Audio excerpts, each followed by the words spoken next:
Voici le texte de la lettre reçue par Richard Chandon 8 mois auparavant. Aberdeen, 2 août 1859. Monsieur Richard Chandon, Liverpool.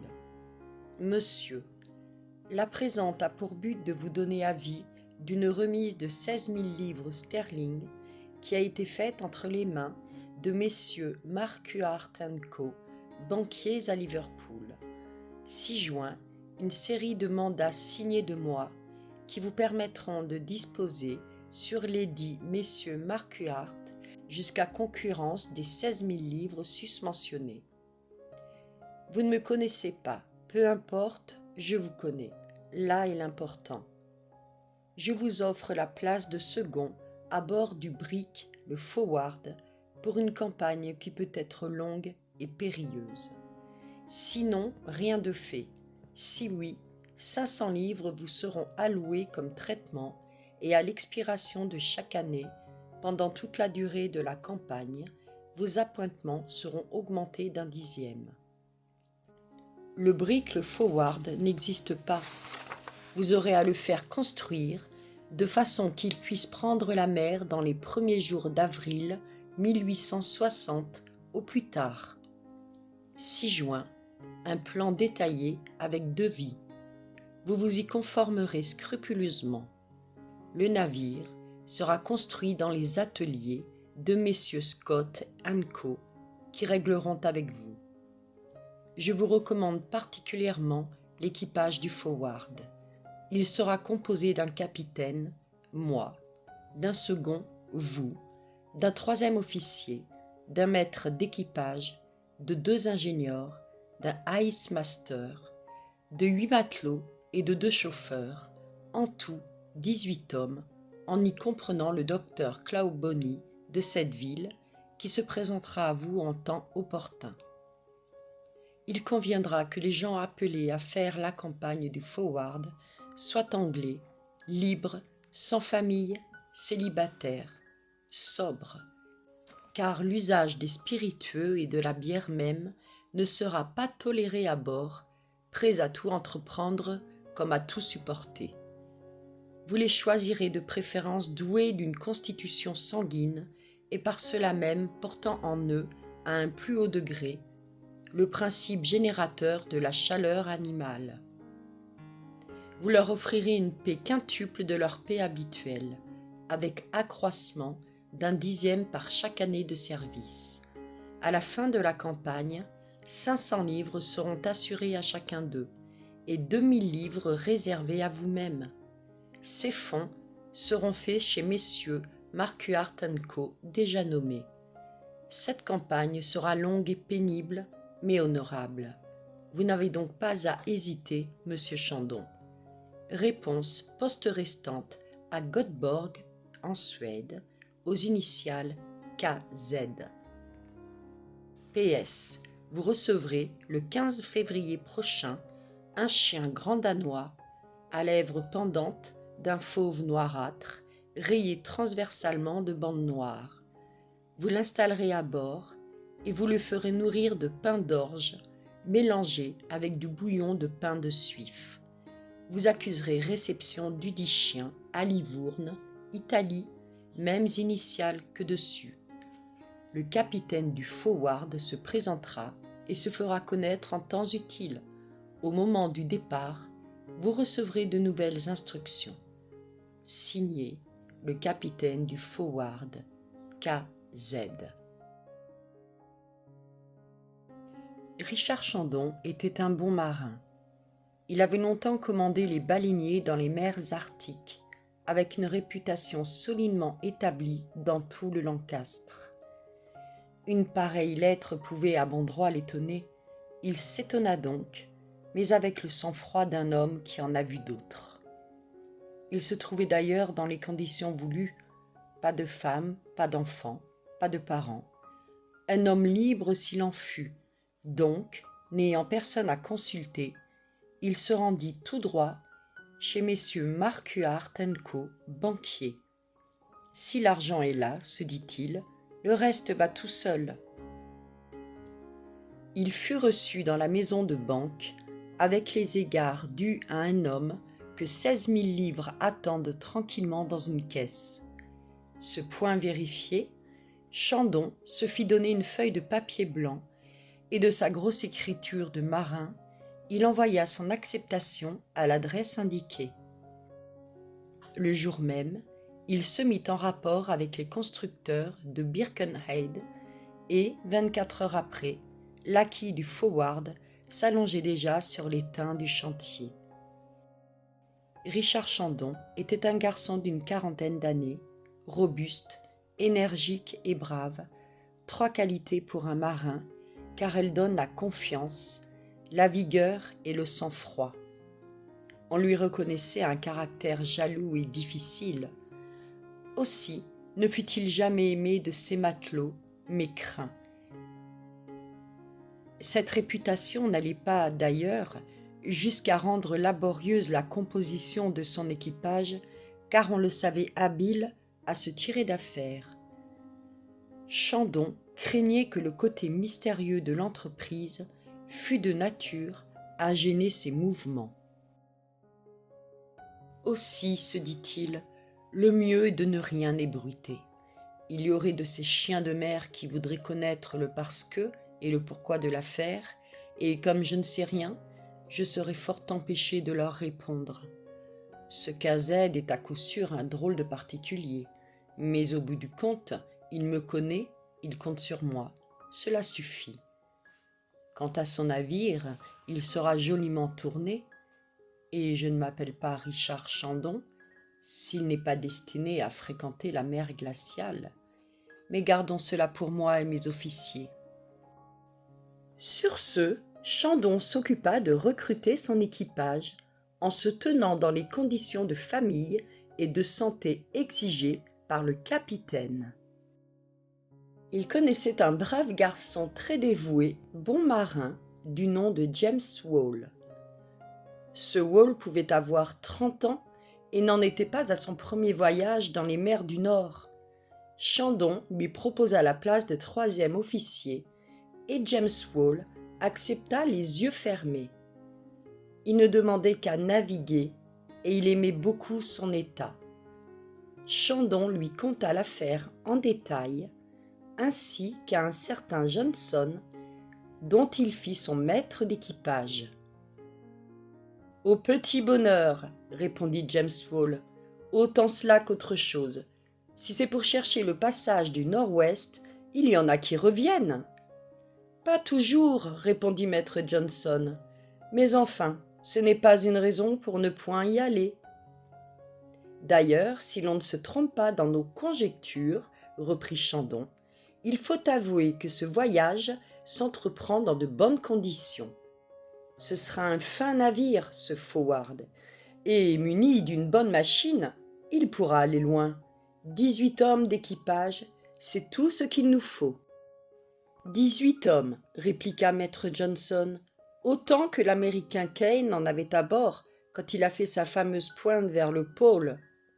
C'est toujours singulier, reprit Wall, qu'un particulier tente encore de traverser la mer du détroit de Davis au détroit de Bering.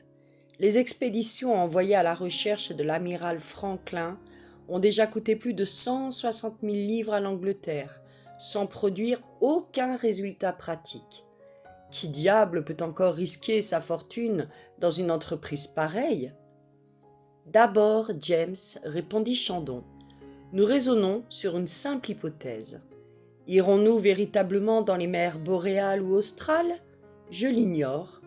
Il s'agit peut-être de quelque nouvelle découverte à tenter. Il doit se présenter un jour ou l'autre un certain docteur Clawbonny, qui en sera sans doute plus long et sera chargé de nous instruire. Nous verrons bien. Attendons alors, dit maître Johnson. Pour ma part, je veux me mettre en quête de solides sujets, commandant. Et quant à leur principe de chaleur animale, comme dit le capitaine, je vous le garantis d'avance. Vous pouvez vous en rapporter à moi. Ce Johnson était un homme précieux. Il connaissait la navigation des hautes latitudes. Il se trouvait en qualité de quartier-maître à bord du Phoenix qui fit partie des expéditions envoyées en 1853 à la recherche de Franklin. Ce brave marin fut même témoin de la mort du lieutenant français Belleau qui l'accompagnait dans son excursion à travers les glaces. Johnson connaissait le personnel maritime de Liverpool et se mit immédiatement en campagne pour recruter son monde. Chandon, Wall et lui firent si bien que, dans les premiers jours de décembre, leurs hommes se trouvèrent au complet. Mais ce ne fut pas sans difficulté. Beaucoup se sentaient alléchés par l'appât de la haute paye que l'avenir de l'expédition effrayait, et plus d'un s'engagea résolument, qui vint plus tard rendre sa parole et ses acomptes, dissuadé par ses amis de tenter une pareille entreprise. Tous d'ailleurs essayaient de percer le mystère et pressaient de questions le commandant Richard. Celui-ci les renvoyait à maître Johnson. « Que veux-tu que je te dise, mon ami ?» répondait invariablement ce dernier. « Je n'en sais pas plus long que toi. En tout cas, tu seras en bonne compagnie avec des lurons qui ne broncheront pas. C'est quelque chose cela. Ainsi donc, pas tant de réflexion. C'est à prendre ou à laisser. » Et la plupart prenaient. « Tu comprends bien, ajoutait parfois le maître d'équipage, je n'ai que l'embarras du choix. Une haute paye, comme on n'en a jamais vu de mémoire de marin, avec la certitude de trouver un joli capital au retour. Il y a là de quoi allécher. » « Le fait est, répondaient les matelots, que cela est fort tentant, de l'aisance jusqu'à la fin de ses jours. »« Je ne te dissimulerai point, reprenait Johnson, que la campagne sera longue, pénible, périlleuse. Cela est formellement dit dans nos instructions. Ainsi, il faut bien savoir à quoi l'on s'engage. Très probablement, à tenter tout ce qu'il est humainement possible de faire, et peut-être plus encore. Donc, si tu ne te sens pas un cœur hardi, un tempérament à toute épreuve, et si tu n'as pas le diable au corps, si tu ne te dis pas que tu as 20 chances contre une d'y rester, si tu tiens en un mot à laisser ta peau dans un endroit plutôt que dans un autre, ici de préférence à là-bas, tourne-moi les talons et cède ta place à un plus hardi compère. Mais au moins, maître Johnson, reprenait le matelot poussé au mur, au moins, vous connaissez le capitaine. Le capitaine, c'est Richard Chandon, l'ami, jusqu'à ce qu'il s'en présente un autre. Or, il faut le dire, c'était bien la pensée du commandant. Il se laissait facilement aller à cette idée qu'au dernier moment, il recevrait ses instructions précises sur le but du voyage et qu'il demeurerait chef à bord du Forward. Il se plaisait même à répandre cette opinion, soit en causant avec ses officiers, soit en suivant les travaux de construction du brick, dont les premières levées se dressaient sur les chantiers de Birkenhead, comme les côtes d'une baleine renversée. Chandon et Johnson s'étaient strictement conformés à la recommandation touchant la santé des gens de l'équipage. Ceux-ci avaient une mine rassurante et ils possédaient un principe de chaleur capable de chauffer la machine du Forward. Leurs membres élastiques, leur teint clair et fleuri, les rendaient propres à réagir contre les froids intenses. C'étaient des hommes confiants et résolus, énergiques et solidement constitués. Ils ne jouissaient pas tous d'une vigueur égale. Chandon avait même hésité à prendre quelques-uns d'entre eux, tels que les matelots Gripper et Gary et le harponneur Simpson, qui lui semblait un peu maigre. Mais au demeurant, la charpente était bonne, le cœur chaud, et leur admission fut signée. Tout cet équipage appartenait à la même secte de la religion protestante. Dans ces longues campagnes, la prière en commun, la lecture de la Bible doivent souvent réunir des esprits divers et les relever aux heures de découragement. Il importe donc qu'une dissidence ne puisse pas se produire. Chandon connaissait par expérience l'unité de ces pratiques et leur influence sur le moral d'un équipage. Ainsi sont-elles toujours employées à bord des navires qui vont hiverner dans les mers polaires. L'équipage composé, Chandon et ses 2 officiers, s'occupèrent des approvisionnements. Ils suivirent strictement les instructions du capitaine, instructions nettes, précises, détaillées, dans lesquelles les moindres articles se trouvaient portés en qualité et quantité. Grâce au mandat dont le commandant disposait, chaque article fut payé comptant, avec une bonification de 8% que Richard porta soigneusement au crédit de KZ. Équipement, approvisionnement, cargaison, tout se trouvait prêt en janvier 1860. Le forward prenait déjà tournure. Chandon ne passait pas un jour sans se rendre à Birkenhead. Le 23 janvier, un matin, suivant son habitude, il se trouvait dans l'une de ces larges barques à vapeur qui ont un gouvernail à chaque extrémité pour éviter de virer de bord et font incessamment le service entre les 2 rives de la Mersey. Il régnait alors un de ces brouillards habituels qui obligent les marins de la rivière à se diriger au moyen de la boussole, bien que leur trajet dure à peine 10 minutes. Cependant, quelque épais que fût ce brouillard, il ne put empêcher Chandon de voir un homme de petite taille, assez gros, à figure fine et réjouie, au regard aimable, qui s'avança vers lui, prit ses 2 mains et les secoua avec une ardeur, une pétulance, une familiarité toute méridionale, eût dit un Français. Mais si ce personnage n'était pas du Midi, il l'avait échappé belle. Il parlait, il gesticulait avec volubilité. Sa pensée devait à tout prix se faire jour au dehors, sous peine de faire éclater la machine. Ses yeux, petits comme les yeux de l'homme spirituel, sa bouche, grande et mobile, étaient autant de soupapes de sûreté qui lui permettaient de donner passage à ce trop-plein de lui-même. Il parlait tant et si allègrement, il faut l'avouer, que Chandon n'y pouvait rien comprendre. Seulement, le second du forward ne tarda pas à reconnaître ce petit homme qu'il n'avait jamais vu. Il se fit éclair dans son esprit, et au moment où l'autre commençait à respirer, Chandon glissa rapidement ces paroles. « Le docteur Clawbonny ? Lui-même, en personne, commandant. Voilà près d'un grand quart d'heure que je vous cherche, que je vous demande partout et à tous. Concevez mon impatience. 5 minutes de plus et je perdais la tête. C'est donc vous, commandant Richard, vous existez réellement? Vous n'êtes point un mythe? Votre main, que je la serre encore une fois dans la mienne. Oui, c'est bien la main de Richard Chandon. Or, s'il y a un commandant Richard, il existe un brick, le forward, qu'il commande.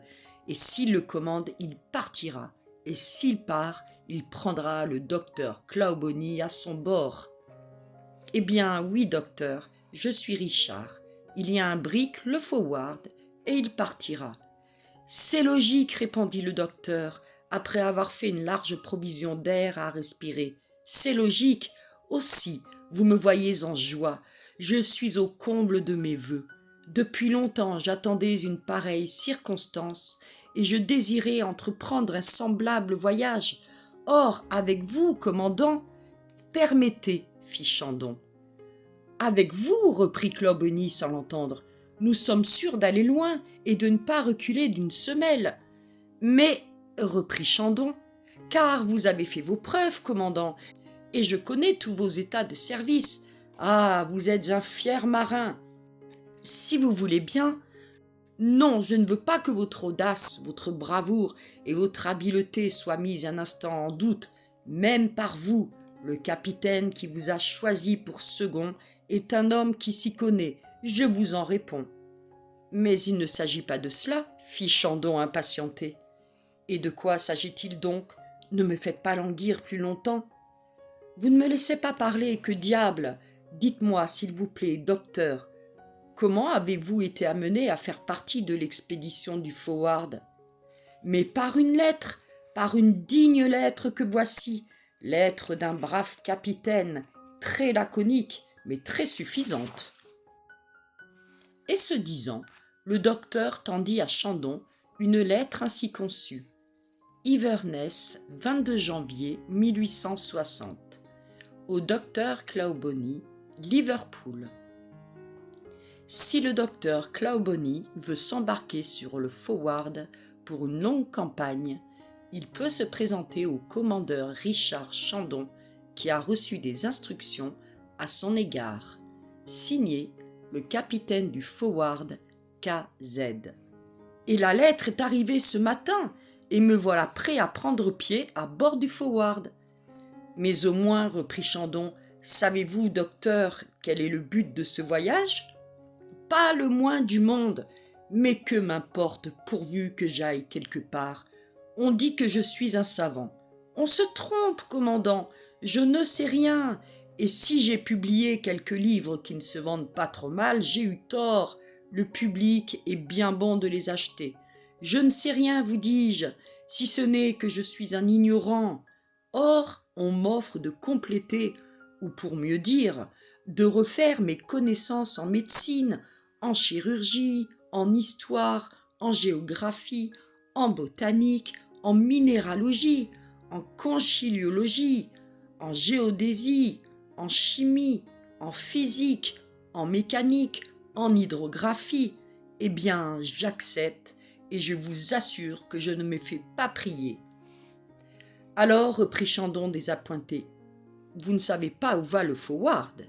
Si, commandant, il va là où il y a à apprendre, à découvrir, à s'instruire, à comparer, où se rencontrent d'autres mœurs, d'autres contrées, d'autres peuples à étudier dans l'exercice de leurs fonctions. Il va, en un mot, là où je ne suis jamais allé. Mais plus spécialement, s'écria Chandon.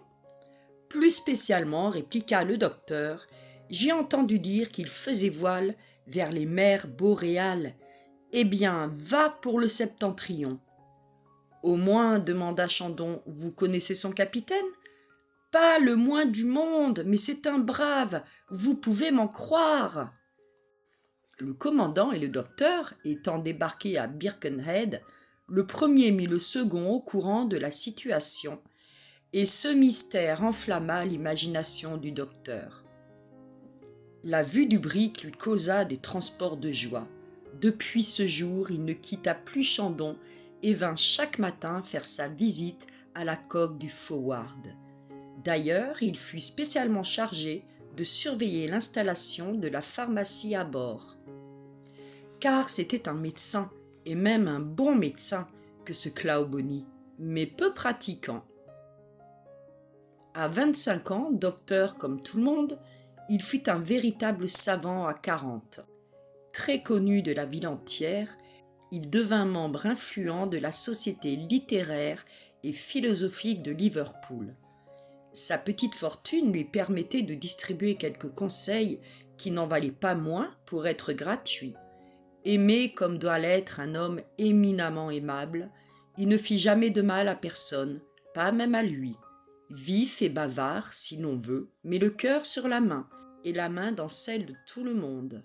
Lorsque le bruit de son intronisation à bord du Forward se répandit dans la ville, ses amis mirent tout en œuvre pour le retenir, ce qui l'enracina plus profondément dans son idée. Or, quand le docteur s'était enraciné quelque part, bien habile qu'il en eût arraché. Depuis ce jour, les on-dit, les suppositions, les appréhensions allèrent croissant. Mais cela n'empêcha pas le Forward d'être lancé le 5 février 1860. 2 mois plus tard, il était prêt à prendre la mer.